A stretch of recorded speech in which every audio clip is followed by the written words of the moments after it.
we bring in the high tech to sort of low tech building space. And so in contrast to what the man is doing, this is focusing a little bit more on sort of community, sort of craft, and really like DIY. Take lots of pictures. Is it okay to take pictures? Yeah, of course it is. Because people are all looking for partners at some point. Yeah, They have volume. They have takeaways and everything.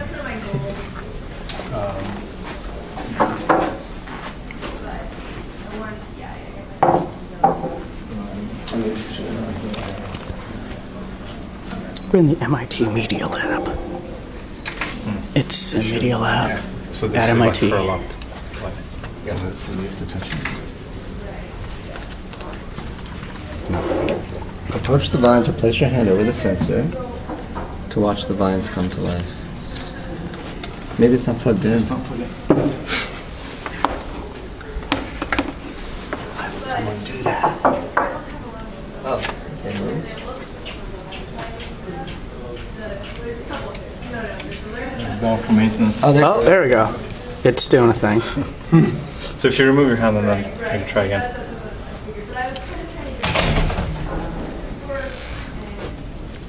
So are these Do you have like to touch it? No, I shouldn't have to. are these like window blinds or something? Well, you could make it into something like that. You try again with that something. Sure. There you go. Maybe only that one's plugged in. No, the plug, the circuit powers the whole array. That's just probably something, one of the circuits is broken. Yeah, a lot of things are on vacation. Yeah, well, we know how prototyping is. The prototype only works for a certain amount of time. And this she made circuit, peeper circuit. That's all directions of the circuits that they use to sort of make something that's like this is the component that work with people.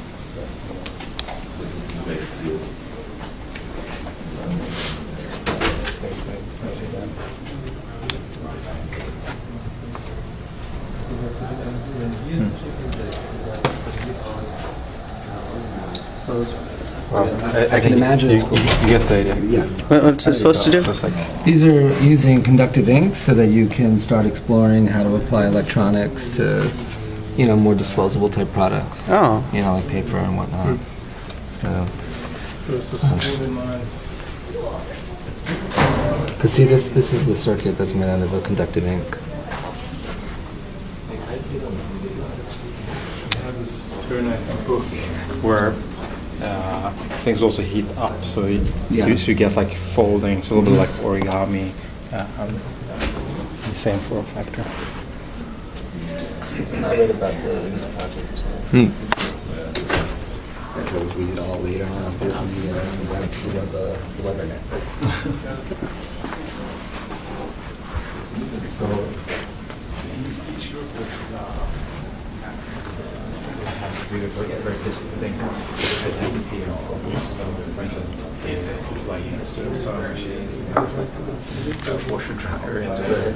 So no, this is a loom. So they're making custom fabrics out of, with Strings. fiber and conductive materials.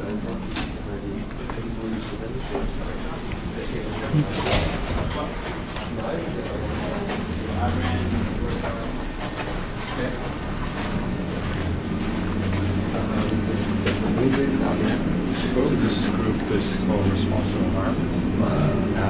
We work a lot with like sensors and everything about being able to wire up you or the environment, and it's been around for quite some time. Done a lot of like pioneering work in like wearable computing and ubiquitous computing. And Joe Paradiso, who's the director, he's built this synthesizer today.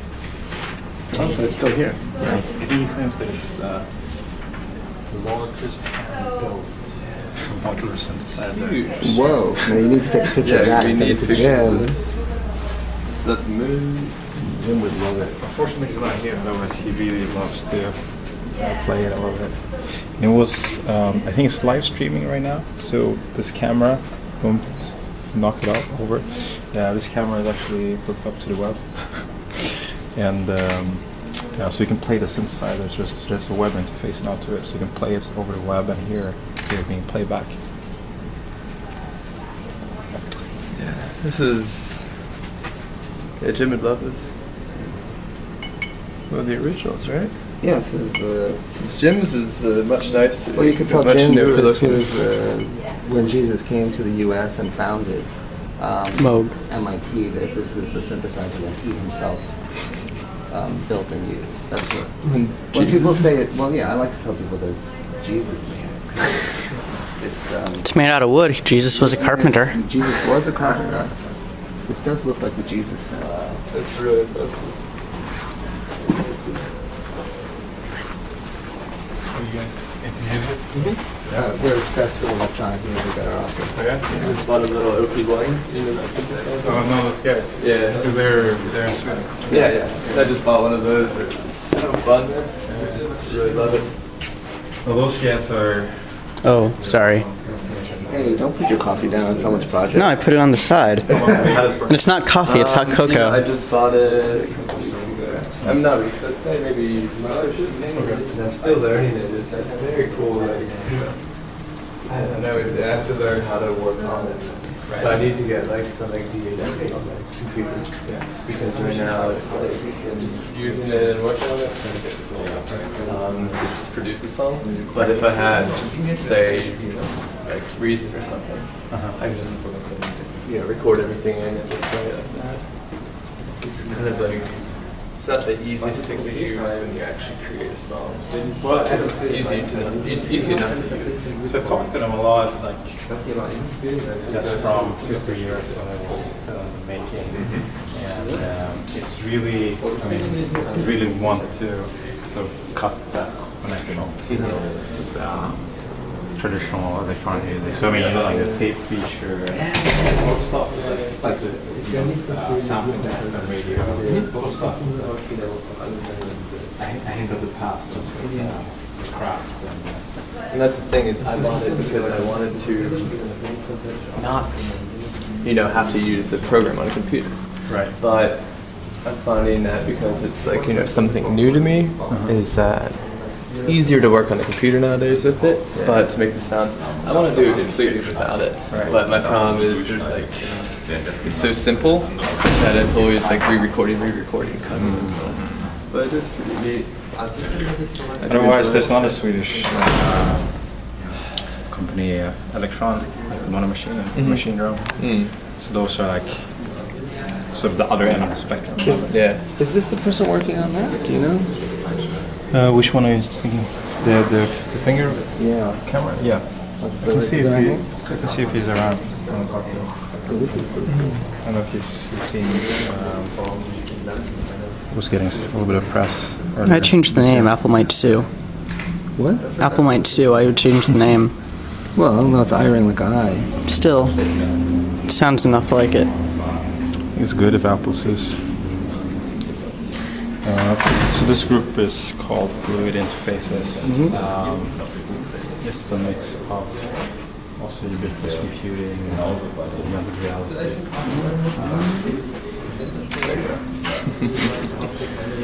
These are pretty nice. So the idea is that you have these sort of shrinking projectors and shrinking cameras in computation. So what happens if you put that into an articulated arm that's robotic, and maybe actually in the future in the form factor of a light bulb, you just like screw in this thing. And what this does is provides you sort of an interface on as need or where you want it basis. That's great. So it provides both sort of the interaction and the display. And Nathan used to be the guy who created this project. He used to be manager at Samsung. So this is actually one of the projects where a large group of undergrads has been like That's excellent. actually engineering this whole This thing. is really nice.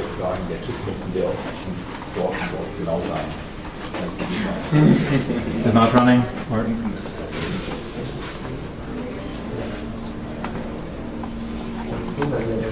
Oh wow, very cool.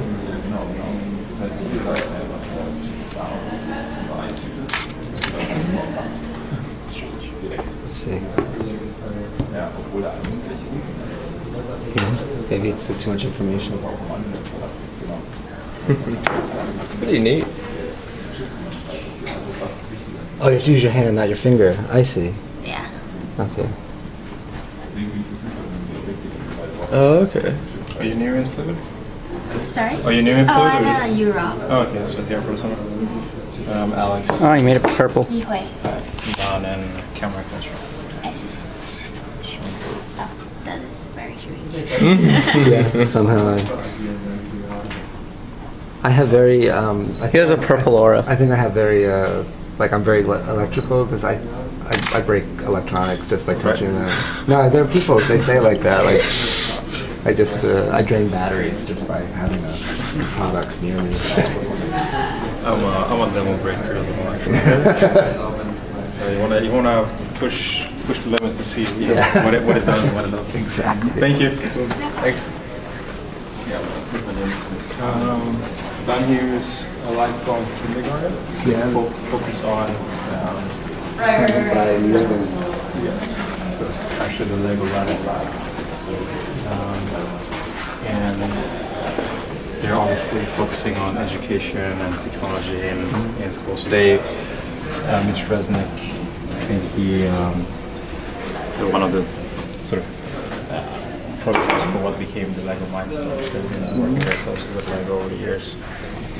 And now they have this programming language called Scratch, which is visual programming language for kids. Okay, so that's excellent. And it's similar to what's being used in Mindstorms.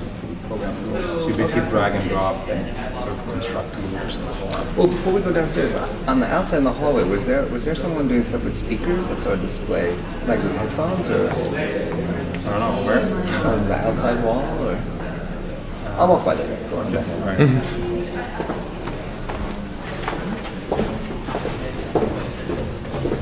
Yeah, the guy that did the rain thing, he's around. I was like, Pretty cool.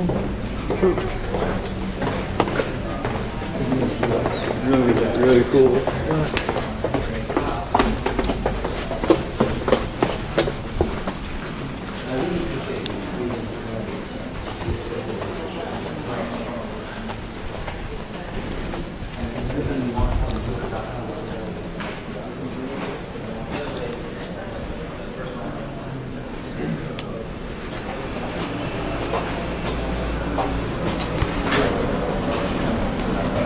Yeah.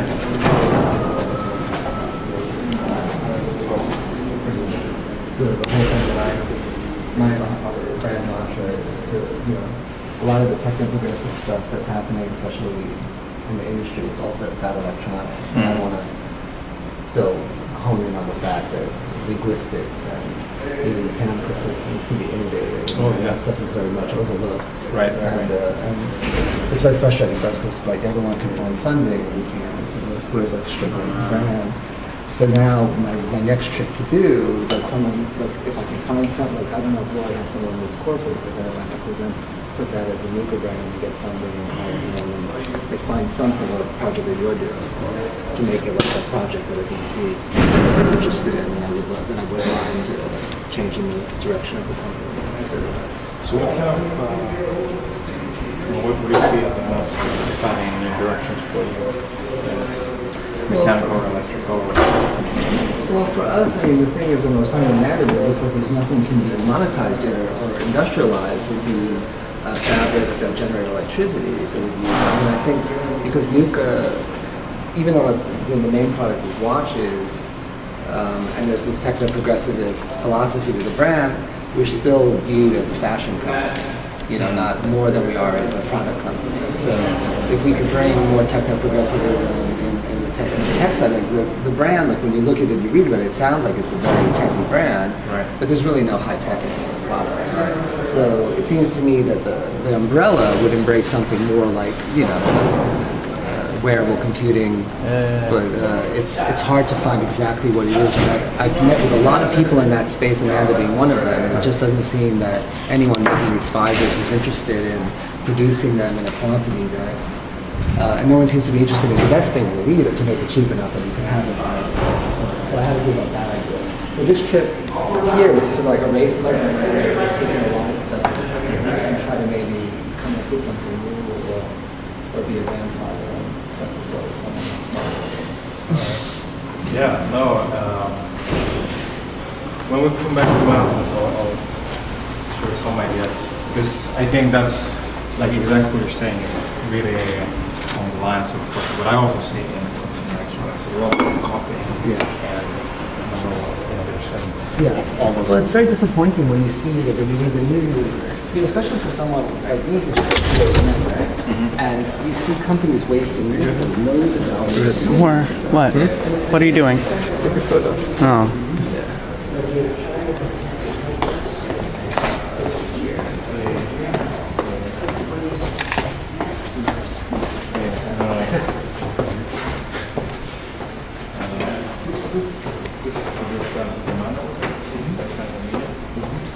So you see her too? This is cool. Yes. And only it's funny, I visited her studio in New York and she never showed me this. We always just print.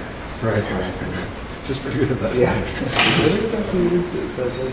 So this is her on a commercialized product. Yeah.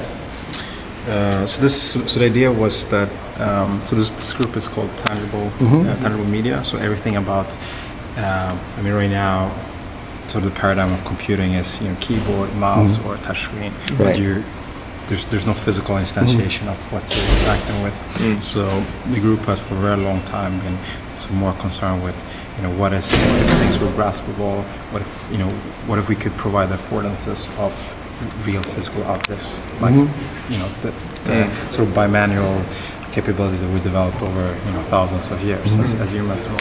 So for her research, they were working on this robotic construction kit.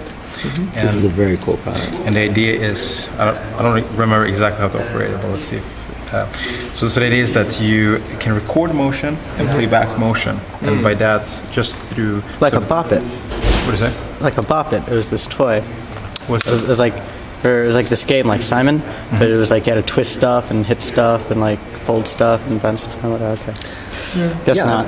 No, it is. You're right. It is like that. But this is Bop It. It did it, and you had to repeat it. Yeah. And this records it. Oh wow. And then repeats it. Cool. When it works. So have you seen that Kickstarter thing to make anything like a keyboard? Like it's like it uses these. The Makey?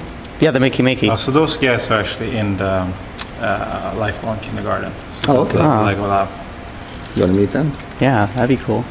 I don't use a banana as an NES controller. So obviously, it's so interesting. We need to. Well, the problem, I didn't talk to her about what the problems were, but the thing is, it's hard for something like a product like this to, the battery.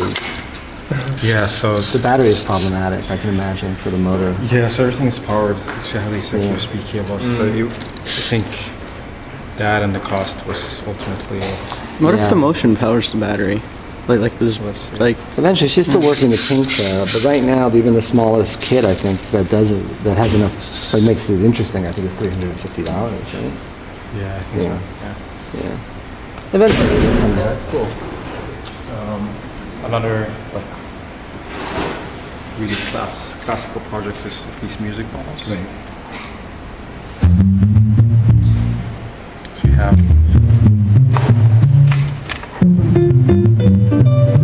Oh yeah, I saw this thing On the video, when you had to visit it, oh, that's neat. So there's this sensing technology thing actually developed in the Boston Wireless guys, and you see this like coil. It's like a special effect. Yeah, or the something. coil is inside. It can be hidden. Cool. So the idea again is you sort of have like this magic, but it's really just the illusion of letting out the genie music. out of the So Can you store liquids in it and it'll still work? Yeah, it would work. So you could like pour someone some jazz or You something. can pour someone some jazz. That is neat. That's a great idea to monetize the product. Right. Decide to liquor company now.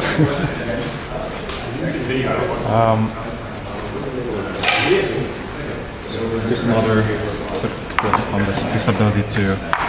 So these are more like. Can I touch this? Yeah. So I wanna touch the idea these. here is that what if things were more free form? So there's a camera up there. This is actually one of the precursors to the Kinect, the Microsoft Kinect. Oh, okay. This is Zcam, a company called 3DV Systems.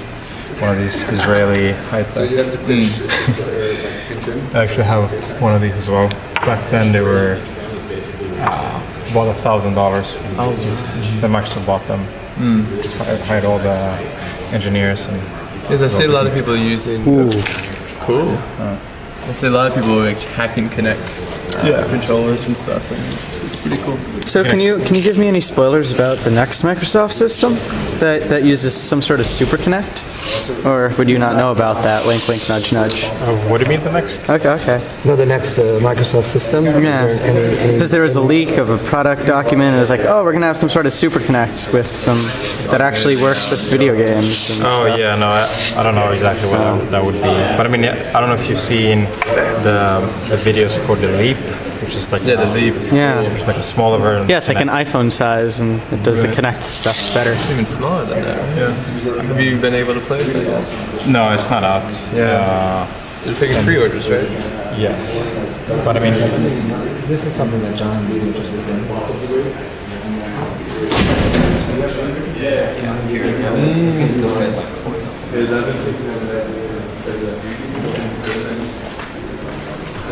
Cereal.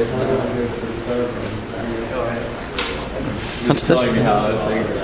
right. It's really cool. So this was a concept for assuming that you could have EEG or some way of measuring brain activity as you're biking. If you're sort of distracted or occupied, the helmet could signal that, so the cars would be more cautious. Neat. That would be good for. You need that for. That'd be good for me because I always space out. You need that for driving too. Right. These people, I always fall asleep when I'm driving. Well, the Google car is gonna fix that. Yeah. Once everyone has a car that drives itself.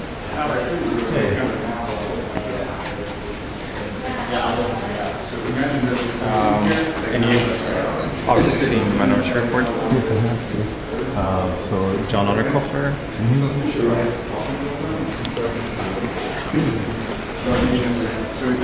This group really explores a lot of things about how you can couple different So this was an exploration they did a while ago, sort of projecting digital shadows and showing like a flow fields, sort of in the same spirit of like tangible objects and mixing that with graphics. And so for Minority Report, the same guy who did this developed the gesture interaction system. Is this a zero end? What is that? This is zero end too. Yeah, so you can actually see the hovering over there.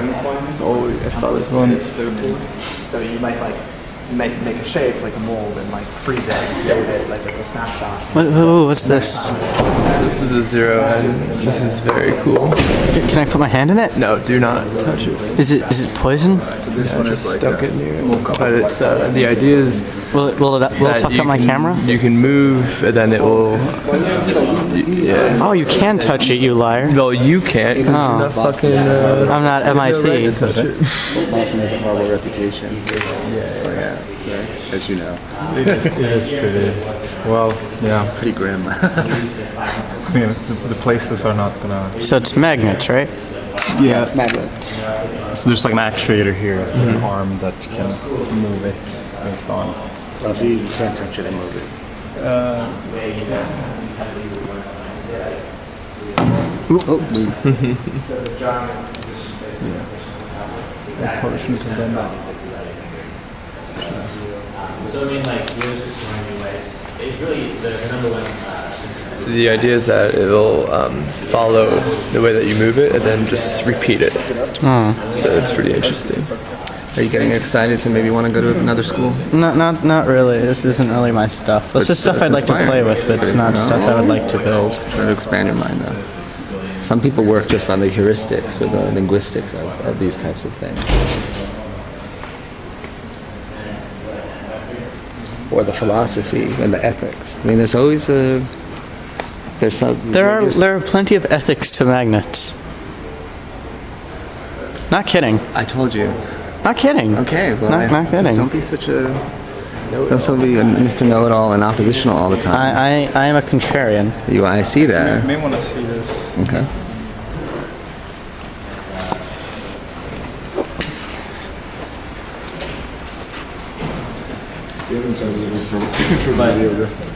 Yeah. So you can track both gloves and these iPads into so they create this like viewport into sort of the VR environment. So you can look around in a scene. Instead of all the animators going off there, you're just doing their thing and then coming back to you from the director. You can do Is that the technology that basically take a video and then you play back the video, you move it to see it? No, it's more like sort of like a VR 3D environment that you can sort of look around. So it's like a viewport into this all the invisible geometry. Oh, okay, very cool. But it's creating a 3D set.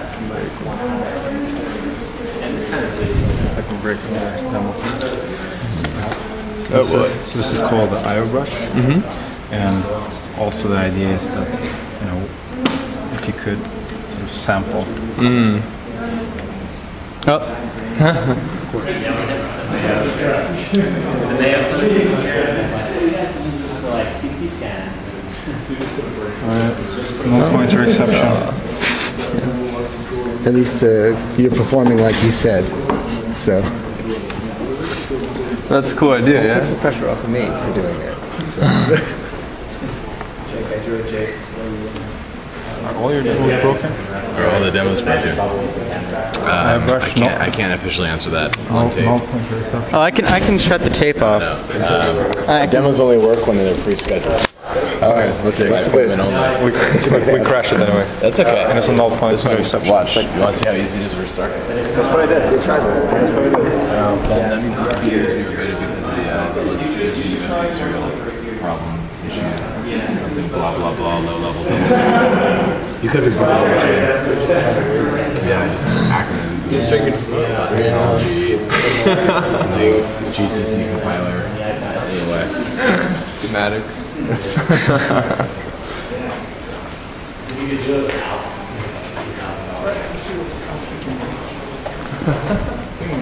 I think we've broken No, there's so many more things. We have cost the school billions of dollars in property damage.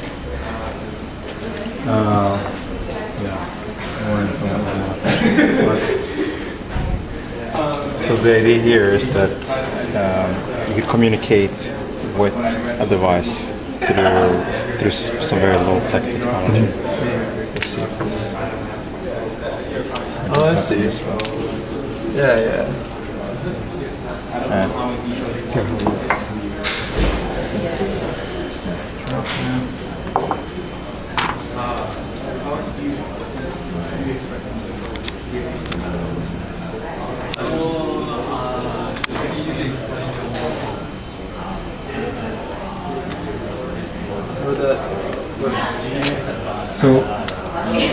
So basically, you want to communicate something from So there's like a little photo sensor in here. That should be able to sense the color, and then you can sort of like suck up the color, and then you should be able to drop it onto the display. And this uses these sort of the same capacitive as in your fingers to send the data down. So in our street, non-functionality.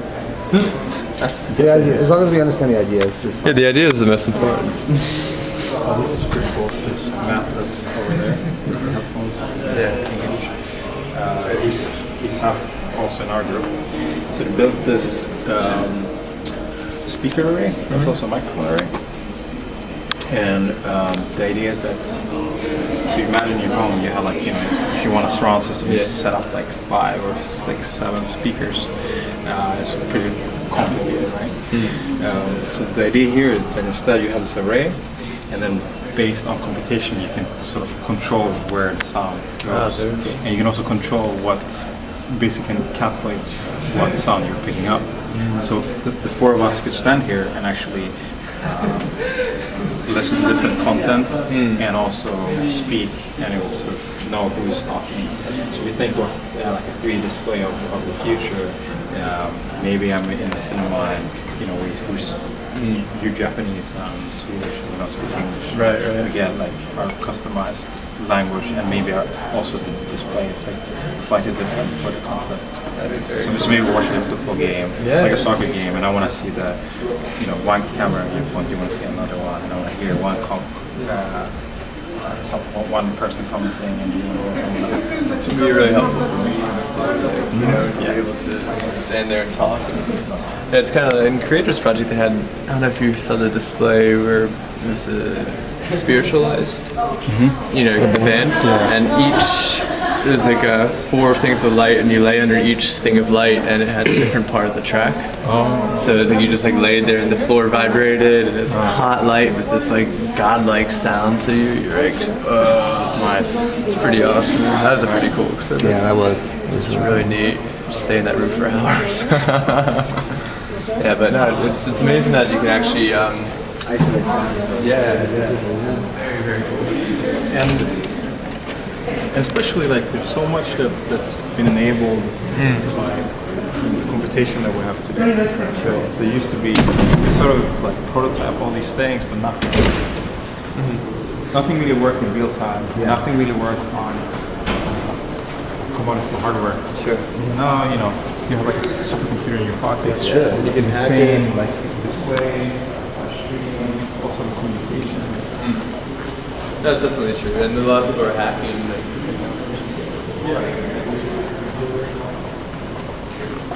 So, just a side note, Dinosaur, actually my ex-office mate, he just wanted to mess around, so I got this little Dinosaur construction kit in wood, and he just scaled it up. So huge thing. That's pretty awesome.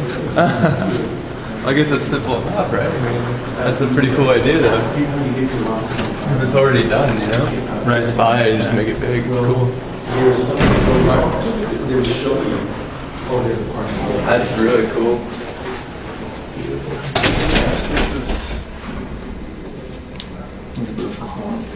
As a kid, I always wanted a robotic arm like that. Robot thing. Yeah. So what you're looking at, this is a new group called Mediated Matter, and their whole. It actually goes very much in line in what your thoughts are. So the idea is that draw inspiration from nature to create materials that have like functional properties. So this thing is exploiting a principle called jamming. So there's like some granular particles inside here, and if you suck out the air, this will be like rock solid. Right. So you get like a vacuum, just like if you think of like a bag of like ground coffee that you get, that when it comes like vacuum sealed, It's like a brick, and then you like open it up and it like becomes soft. So if you could now measure the pressure and actuate. So you have to suck it now. Oh. You have to put your mouth on it. You know how many visiting dignitaries have licked it. Dignitaries from all places. So we've actually done something similar, but for user interfaces. So I can actually show you cool. that running. So you don't have to put your mouth on it. No, it's a pump.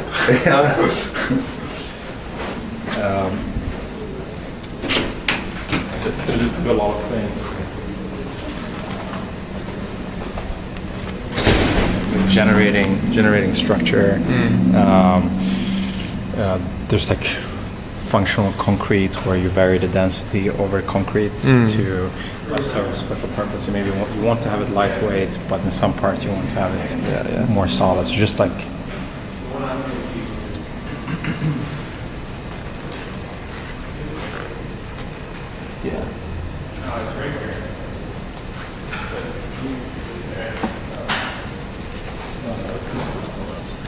But basically drawing a lot of like inspiration from nature to how they like function. I see that a lot of the biomimicry. It's like yes, all over the place. Yeah. It's kind of like a new. Is there anyone? There are companies already doing 3D printed concrete now, right? I don't know about that, but I wouldn't be surprised.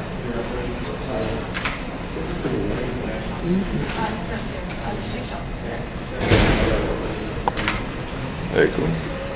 Oops, sorry.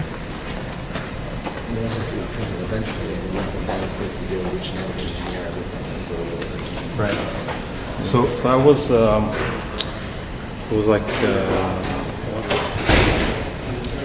National Academy of Engineering did like a workshop. Yeah, invited talks a couple years ago in Cambridge, UK. And there's this one guy who was presenting self-healing concrete. Oh, cool. Yeah, I remember that project. So basically, when you create the concrete, you have you inject this bacteria that lives inside. The bacteria will be dormant when there's no oxygen and there's no food. But as the concrete cracks up, the bacteria will sort of Come to life. and start eating the food that's also interspersed, and the byproduct will just be like this healing thing. So it will seal as they will eat up, and then it will close, oxygen will disappear, and then go to sleep again. So it's kind of like the cracks. So they really show like cracks that would just like disappear. Awesome. Very, very cool. There's this, even in our building, they piece of glass. Just in the lobby, I see that little crack, and it's like, it just seems like such a waste, because that piece of glass now is useless, and maybe... Well, there is self-healing glass now. No, Yeah, there's a glass, and instead of having a solid plastic in between, it's a liquid. So that when it cracks, it fills in only like for capillary action and seals. I don't know how it looks, if it heals clear or not. Yeah. But there are a lot of self-healing materials now like that. But concrete with bacteria needs more. And I think that the tissue and the bone seems to be one of the easiest. Right. It's more than road moving. Yeah. Well, I think it's very exciting. Yeah. Sometimes I wish I knew more about it. I guess that's also where Amanda is going, right? Yeah. After here, she like. Have you been to her place? I have, like I said, every time I'm next to a party. Right. So if I'm going to sit down and see what she's looking at, so I have to make time to do that in the week. Because sometimes there's like these little vases with algae. Yeah. I've walked around and seen it. I know more about this guy named Oliver, or the dude that's in her space that's doing glow-in-the-dark plants. Like working on to try to. And I ended up talking to him last time. Okay. Yeah. I need to make time to see what she's doing.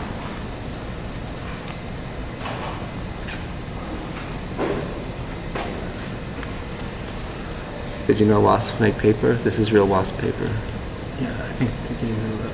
Dude, there are no wasps though. No, they smoke them out. I don't think they would bring wasps into the media lab.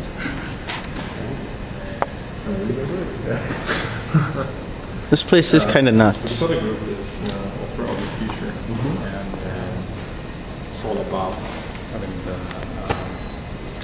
the director.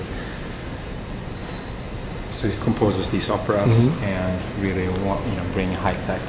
So the thing, the sign here is kind of hyper harp, right? The hyper harp, something like that. I forget. No, it's the hyper harp. I'm looking at it. I'm actually pretty sure that's not what it's called. It looks pretty. So on stage, I'd make these like a cool robots that chandelier or interact something. with, characters, and they make all these like instruments that are sort of a mix of classic and high-tech. Yeah, it's pretty neat looking. Everything seems very robotic. Did you break something? You broke something? That's no excuse. The leg is a little. You broke it. It's a little wobbly. You broke the thing. It'll fall over. It wasn't me If you this. touched it, it'll fall over. It wasn't me this time. I didn't break it. Someone else broke it. Anyway, I ended up like sinking. It's one sided. It's a sinker. It is a sinker. The bed? Yeah. I couldn't get comfy on my pillow. My pillow was not comfortable. So little, what is that, wheelchair? Scooter wheelchair? That's not a wheelchair. No, that's a robot arm. of it. Oh, yeah. It's really neat. What about very neat. Oh wow. So you're at skate park? Yeah. No, this is actually applied electronics. So they are all about extending the human width. So in one case, looking at amputees and building robotic limbs that can sort of adapt. So this thing is actually Obstacle course. it's a sort of obstacle course. So you can see, yes, that's actually the director wearing robotic prosthetic limbs that are developed in this group. So compared to the traditional artificial limbs, they're passive and it's really nothing happening in the interface between the human and the limb. But by sort of embedding like all this, like computation, sensors, real time, Well, it makes sense. actually have like